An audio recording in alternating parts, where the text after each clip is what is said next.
Hey guys, what's up? So I'm down here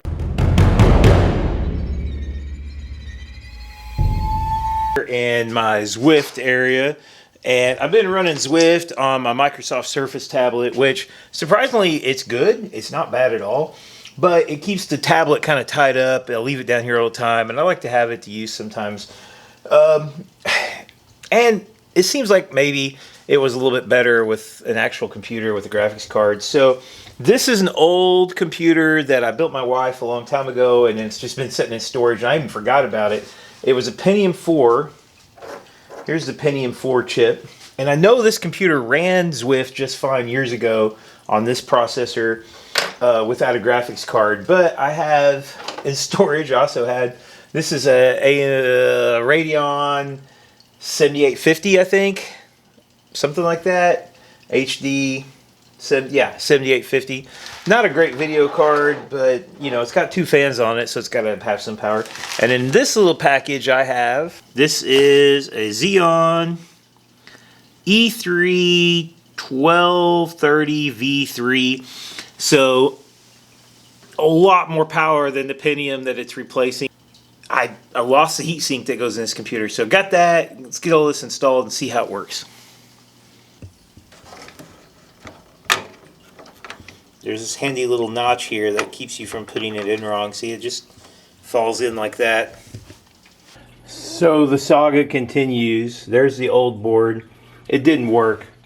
I think I had damaged the CPU socket. I hope that's what it was, because I couldn't even get it to post. And I remember taking the CPU out back when I wasn't using this computer, because I wanted to see if it was valuable or something. I remember taking it out and actually I think I rubbed those pins to see what they felt like, and I looked at them and several of them were bent.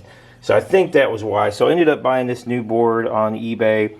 It's a little bit better, fancier board, and it's another just boneheaded move I made, because this board, this is LGA 1150, and I bought it because that's what I had. I had this LGA 1150 CPU, and I didn't realize that LGA 1151 is cheaper. I could have saved money, a lot of money, if I just bought an LGA 1151 motherboard and CPU and got something way more modern. But I had the RAM, and this power supply is pretty old. So anyway, so I had this moment where I thought, it's not going to work. Like, I had everything going, plugged everything in, I turned it on, and I got a error code, beep, beep, beep, beep, and that's video card. And I'm like, so the old processor in this, I forgot, it had Windows HD graphics, but the Xeon processor I bought, the upgrade processor, it doesn't come with built-in integrated graphics, so I had to go find a video card. Luckily I stole one from another computer. Look at this, cool light up cooler, Windows is booting. Got the GTX 1050 in here. I don't have any Cat 5 connections, Ethernet connections in my basement, and I could make some, but I bought one of these same Wi-Fi cards here for my upstairs TV computer, and I get great signal, and I seem to be getting great signal down here. I have plenty of bandwidth. I am so happy that this worked, because I've been fiddling with it for a long time now. I've been trying to update Zwift and get it to work for well over an hour. It's mostly Windows Update. That's what happens when a computer has been sitting around for years. Well, guys, after all this effort,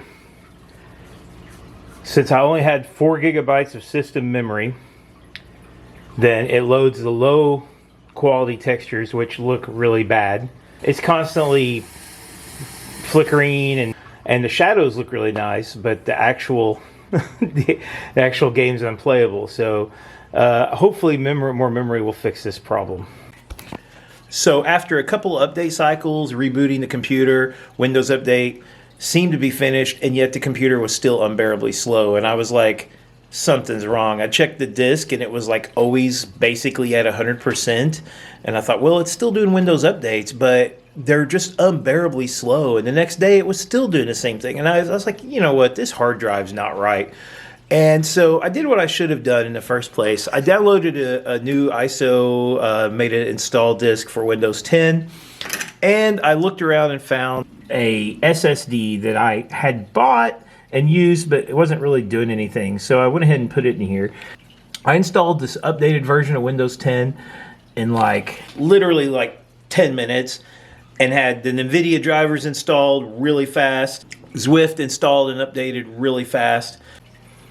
I replaced a measly 4 megabytes of RAM with a 16-bit kit. Nice thing about DDR3 is it's cheap. All right, guys, check it out. So Zwift is running, OBS is running. I could be streaming this if I wanted. Looks like I'm getting 60 frames a second. To me, it looks pretty smooth. Okay, I'm recording. No problem recording on OBS. Could probably be streaming without a problem.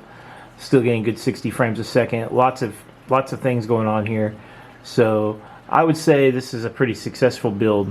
I spent $110 and got a pretty powerful gaming PC, but I already had some parts. But when you think about it, I could have easily built this for about $300 if I had to buy everything new, because the only things I didn't have to buy, an SSD is $20 now, I think. That's a 256 gigabyte SSD. The most expensive thing, the GTX 1050, I'm pretty sure you could probably buy one of those for around $150 now.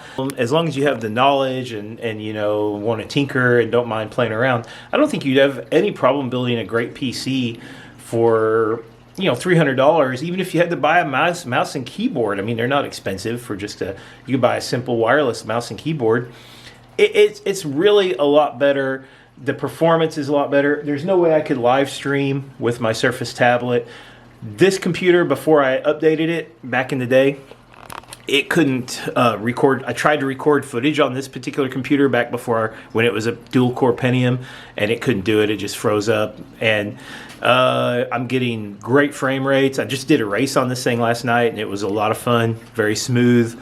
I didn't realize just how choppy the Surface footage was. I'd gotten used to it, and I'd forgotten how smooth it could look at 50, 60 frames a second. So, successful mission, and only a lot of aggravation at $110. So, I'd say it's worth it.